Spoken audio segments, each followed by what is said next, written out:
Okay, so welcome to this next video in which we are discussing the pathology of asthma. Okay, so we're currently having a revision of the adaptive immune response, which is going to be initiated against an allergen in allergic asthma, okay? So we've had our primary exposure to the allergen, and we've seen how an antigen-presenting cell is going to activate a CD4 positive naive T cell, which has a T cell receptor which is complementary to a fragment of the antigen, and that's going to lead to us having a population of T helper 2 cells in the secondary lymphoid organs, which are going to help with the activation of B cells. Okay, so now what needs to happen is we need to get the activation of B cells, okay, as part of this humoral adaptive immune response. Okay, so B cells again hang out in secondary lymphoid organs, so they're within lymph nodes and within the white pulp of the spleen. Now they differ from T cells in that there's not two separate populations of them in the way that there was two separate populations of T cells. So there's none of this silly CD4 positive, CD8 positive nonsense. Instead, there's just B cells basically. However, the B cells still do vary amongst one another. Okay, so there are absolutely loads of different B cells within the secondary lymphoid organs, and they all have different B cell receptors. Okay, now the B cell receptor is pretty much just a modified antibody that has been stuck onto the surface of the B cell. So it's a modified antibody so that it can be implanted into the surface membrane of the B cell. Okay, so let me draw this B cell receptor on the surface of this B cell. So, remember, antibodies have this very recognizable structure where you have two heavy chains linked together by a disulfide bond here, and then two light chains attached to the heavy chains, and these light chains are attached to the heavy chains again by disulfide bonds.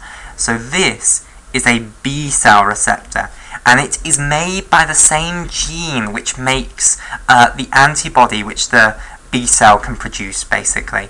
All you do is a slight modification to it so that it, instead of being soluble and released into the extracellular fluid, instead it remains implanted in the membrane. Okay, so let me colour in the different portions of this. So, here in purple, these are the light chains of the B cell receptor, okay, and in orange here, these are the heavy chains of the B cell receptor. Okay, so this portion down here is very much so fixed, basically, whereas this portion up here is variable. This is the portion which varies between every single B cell, basically. All different B cells will have slightly different B cell receptors, and the portion which will vary is this bit up here. Okay, so it will vary in which antigen it can actually bind to. So you have a very different site here for all different B cell receptors, and therefore different proteins will be able to come and bind to this B cell receptor. Okay, so again, this is a point where we don't understand. Okay, so in people who are going to initiate an allergic response against this allergen, you will have a B cell somewhere within the secondary lymphoid organs which has a B cell receptor which can bind to this allergen. Okay, now we don't understand why that is, or whether some people have this and then people who don't have allergic asthma don't have these B cells. We just don't know whether, you know, that whether everyone has B cells which are targeted to these to this allergen, or whether this is something, this is the portion that potentially predisposes someone to develop allergic asthma to this allergen, whether what makes them different is that they have B cells which actually do have B cell receptors which can bind to the allergen. We don't know the answer to that question, and we don't know where they get these B cells from. Okay, what we do know is that if you're going to initiate an allergic response against this allergen, you must have B cells which have B cell receptors that bind to this allergen. But we don't know whether that's your abnormality, basically. We don't know whether that's the cause of the allergic response, or whether everyone has B cells that will bind to this allergen. Okay, so this may well be, you know, the causal portion of asthma, but again, we've seen loads of things that may well be the causal cause of asthma. So maybe the fact that you have T cells that are armed against the allergen fragment was the cause of asthma. So all of these different bits could have been the thing that was wrong, basically. Okay, but we don't know the answer as to which one is actually the cause of asthma. Okay, so what happens, however, is that this allergen will eventually find this B-cell receptor. So when you inhale the allergen, some of it may well end up in the interstitial fluid of the lamina propria. Then it could end up being taken by the lymphatic vessels that drain the lamina propria to the lymph nodes, and there it could activate B cells by binding to this B cell receptor on this B cell that has a B cell receptor that's specific for this allergen. Okay, now once the allergen binds to the B cell receptor, what happens is the B cell endocytoses, okay, that B cell receptor. So I'm going to have to draw this nice and big, otherwise I'm not going to be able to actually show this. So the B cell has hypertrophied somewhat, but of course that's just for the picture. It's not meant to be bigger. It hasn't actually grown by about a factor of 6, or maybe 4 or 5 maybe. Okay, so what's going to happen is that you're going to endocytose the B cell receptor into a endocytic vesicle, and this endocytic vesicle is the size that I drew the whole B cell before, but never mind. Okay, so here is our B cell receptor here, and now you understand why I had to draw such a big picture, because the B cell receptor is such an in-detailed, fine little structure that I have to draw a big picture for it. Okay, so we've endocytosed the entire B cell receptor with the allergen bound to it. So here is the allergen in blue here, and we'll also colour in the B cell receptor. So the B cell receptor will colour in orange here. Well, it will colour in the same colours as we did before. So orange will represent the heavy chain, and then we'll have purple to represent the light chain here. Okay, so then what will happen is that the allergen that's bound to the B cell receptor will be broken down into fragments, and B cells are also professional antigen presenting cells, so they don't generally begin the immune response. That's generally the job of the macrophages or the dendritic cells. However, it's important that they are professional antigen presenting cells so that they can now be activated by these T helper 2 cells. So they are going to chop up this allergen into fragments. Now, where do you stick fragments of proteins that you got from a vesicle that's within your cytoplasm? Well, you stick them on MHC class 2. That's the general rule. So the B cell is going to stick its allergen fragment on MHC class 2. Now, of course, it will get absolutely loads of fragments from this allergen. It will put them all on different MHC class 2 molecules, and it will just happen that this MHC class 2 that I'm drawing will have the allergen fragment that specifically corresponds to the allergen fragment that these T helper 2 cells were reared against, basically. Okay, so what will also happen is the B cell again is going to be activated to express its co-stimulatory molecules, and again this is something that we don't understand. Why is it activated to express its co-stimulatory molecules? Okay, so to be activated to express your co-stimulatory molecules, you have to have the activation of receptors known as pattern recognition receptors, and pattern recognition receptors recognize molecules that are associated with pathogens known as PAMPs, standing for pathogen-associated molecular patterns. Okay, so these are molecules that no human cell in its right mind would ever have on its surface, or would ever make at all. So they're plain giveaway signs that there is a pathogen present. So only when there are these plain giveaway signs that a pathogen is present will this B cell be activated to express the co-stimulatory molecules. And again, potentially what's happening is that this whole process with the allergen is happening concurrently with an actual pathogenic infection, and that could explain why the B cells have their co-stimulatory molecules on. But again, we don't understand, basically. We don't know why this B cell has these co-stimulatory molecules, and we're just guessing, basically, trying to come up with a logical explanation. Okay, so the co-stimulatory molecules are the same co-stimulatory molecules that the professional antigen presenting cell put on its surface. So we have CD40 and then either B7.1 or B7.2. Okay, and I prefer those names to the CD80, CD86 names.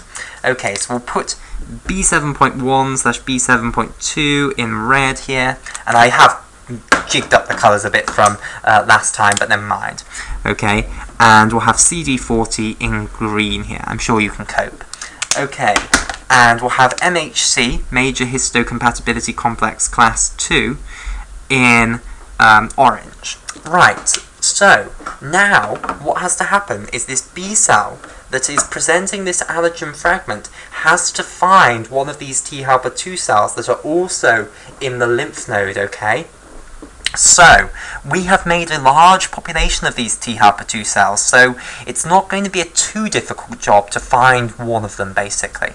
So, here is this T helper 2 cell here, and of course on the surface of the T helper 2 cell, we have a T cell receptor which is perfectly complementary to this allergen fragment that we're presenting here, bound to MHC class 2. So here is the T cell receptor binding here.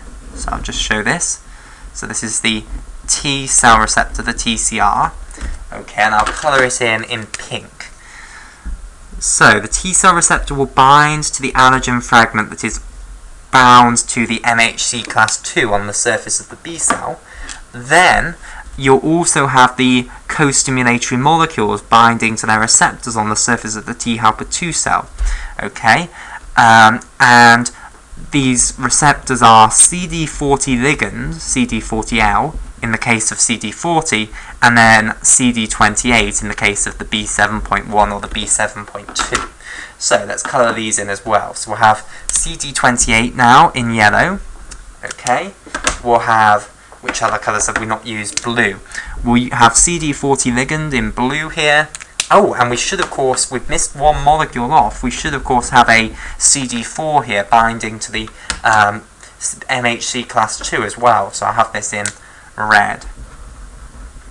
Okay, right. So, just label that final one up. This is CD4. So, what happens now is this T helper 2 cell is going to activate the B cell. So, what's going to happen is, firstly, the MHC class 2 and the co-stimulatory molecules binding to their receptors on the T helper 2 cell will activate the B cell. And also the T helper 2 cell will actually send molecules that also help to activate this B cell. And what now happens is the B cell is going to divide and divide and divide and divide and produce a whole population of B cells that are not genetically identical to it. Okay, so this is what's going to be different, this is what's going to be interesting, and this is the most difficult bit to understand of the entire humoral adaptive immune response.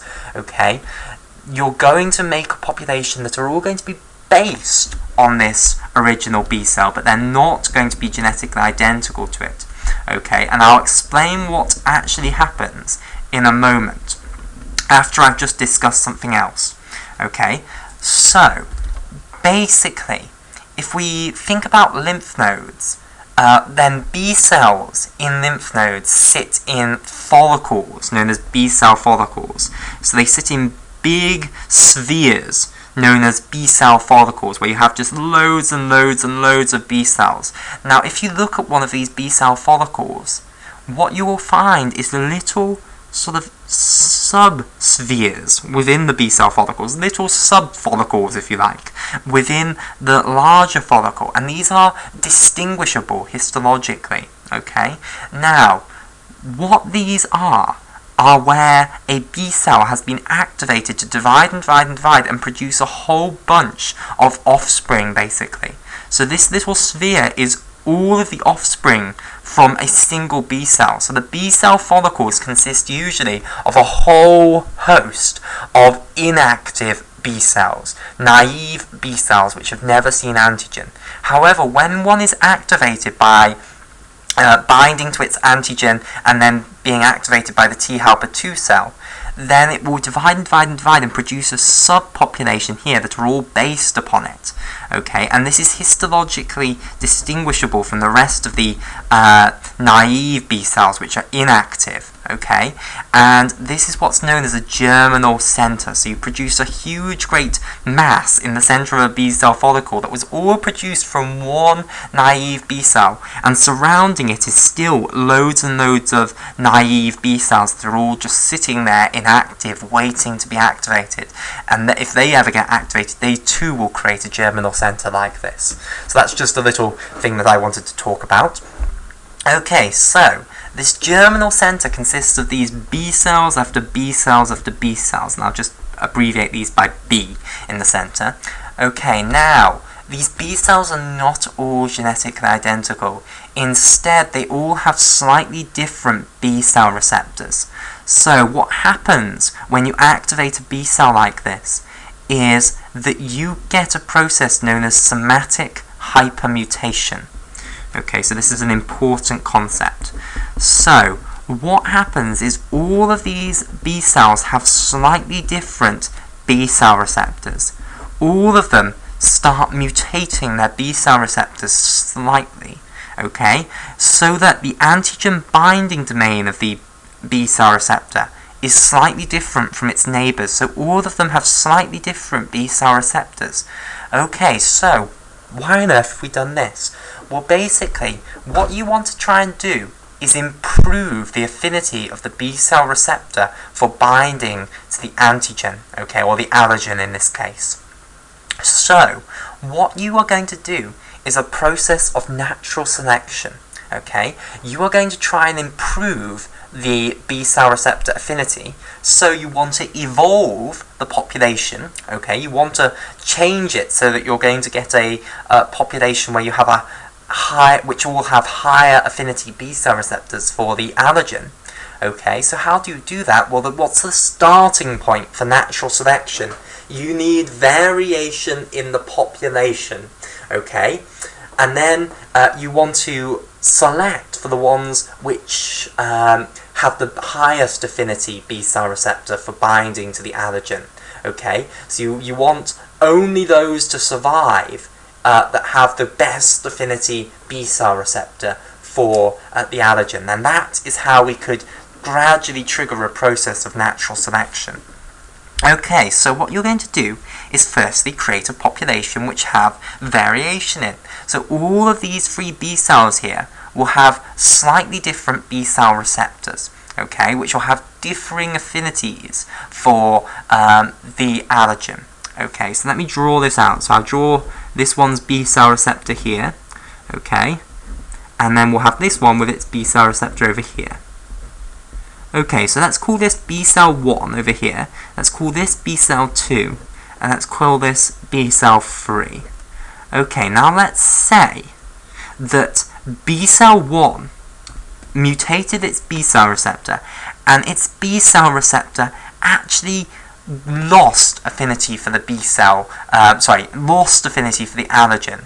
So it's less good than the original for binding allergen. So it's actually gone down, okay?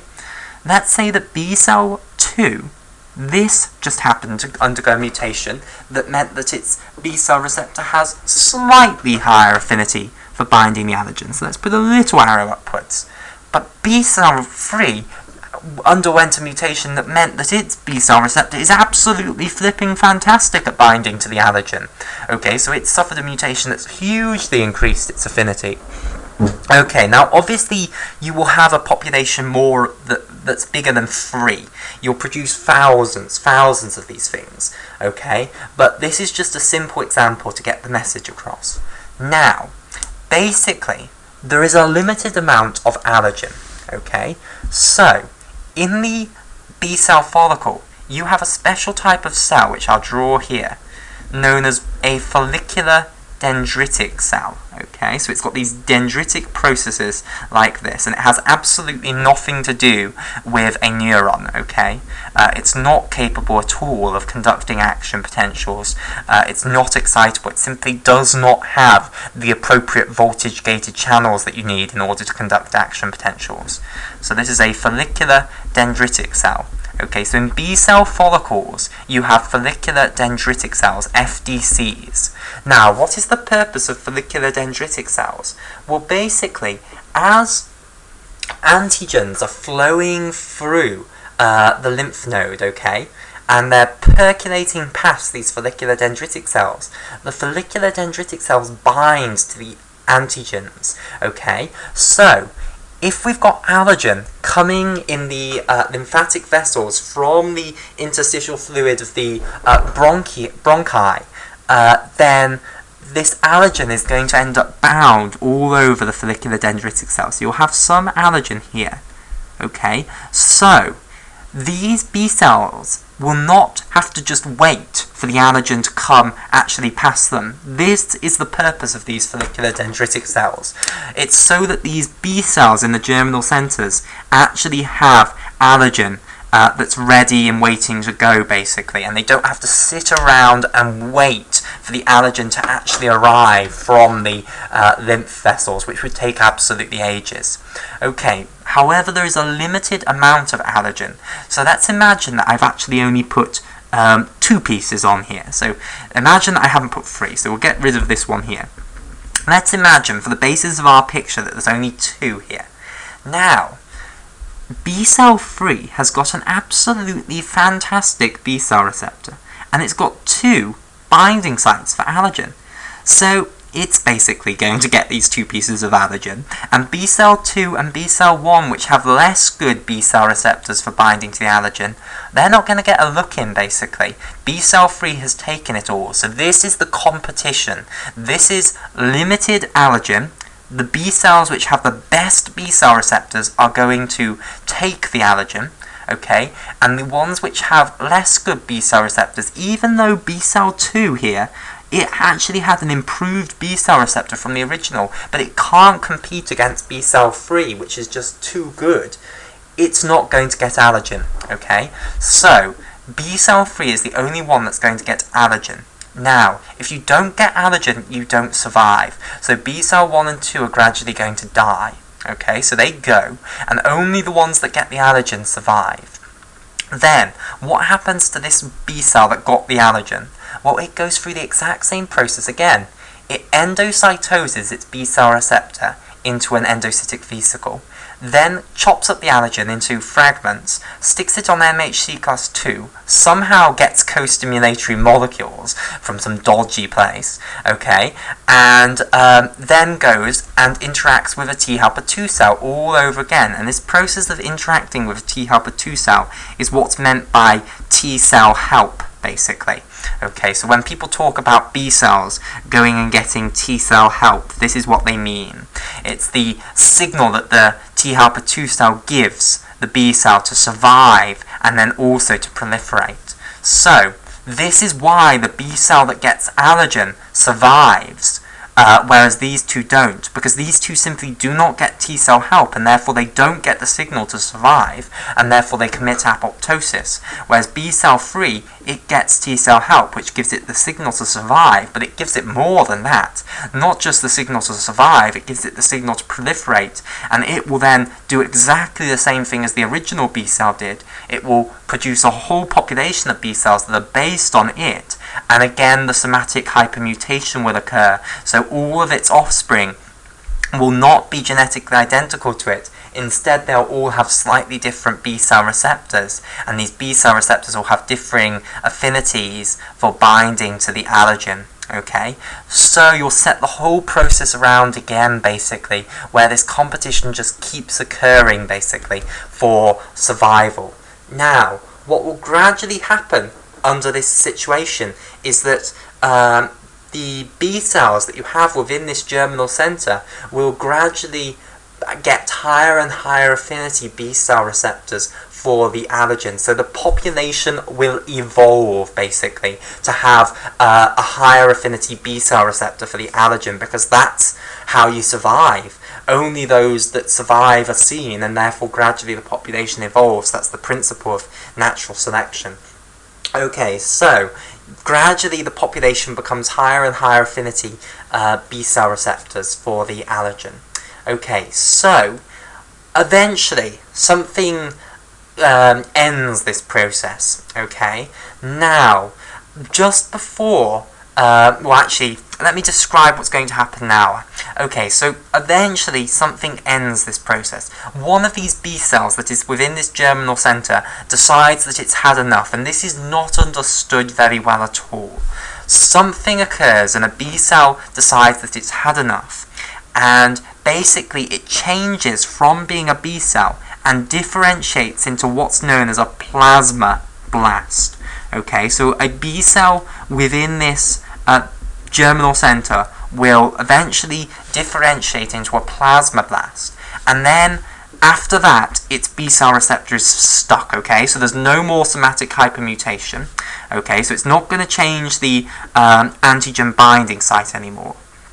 Okay, and then what happens is it divides and divides and divides and divides and divides and divides and divides, produces a massive great population of cells that have a genetically identical B cell receptor to itself, and then these cells are going to differentiate into what are known as plasma cells. Okay, so you'll produce absolutely loads of plasma cells. Now these plasma cells then go into the blood and start producing antigen. Start producing antibody against the allergen. Okay, and antibody is basically just a soluble version of this B cell receptor that we have here. So you're going to produce this antibody here. Okay, now this antibody will be in the blood, basically, and it will bind to the allergen. Now, there are actually 3 different types of antibody that you can produce. Okay, so firstly, the fancy name for an antibody is to call it an immunoglobulin. So that's just a fancy name for antibody. Okay, so this means the exact same thing as antibody. However, there are 3 different types of antibody, 3 different types of immunoglobulin. There is what is known as immunoglobulin, or Ig for short, A. There is what is known as immunoglobulin E. Okay. There is what is known as immunoglobulin D, which is the one I've managed to miss out. There is what is known as immunoglobulin M. Okay. And there is also what is known as immunoglobulin G, IgG. Okay, so these are the 5 different types of immunoglobulin. Okay, now, what decides whether a plasma cell makes a specific one of these?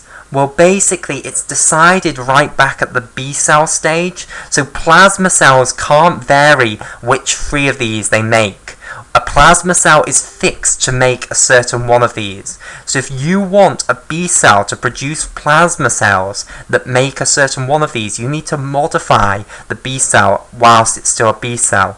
Okay, and again, this process is not well understood, but certain molecules seem very good at inducing B cells to produce plasmablasts and then plasma cells, which produce a certain one of these, and the one that's going to be very important to us in asthma is immunoglobulin E, IgE. Okay, so something causes these B cells to produce plasma cells, which then make immunoglobulin E, and what is known to play a part in this are interleukin 4 and also interleukin 13.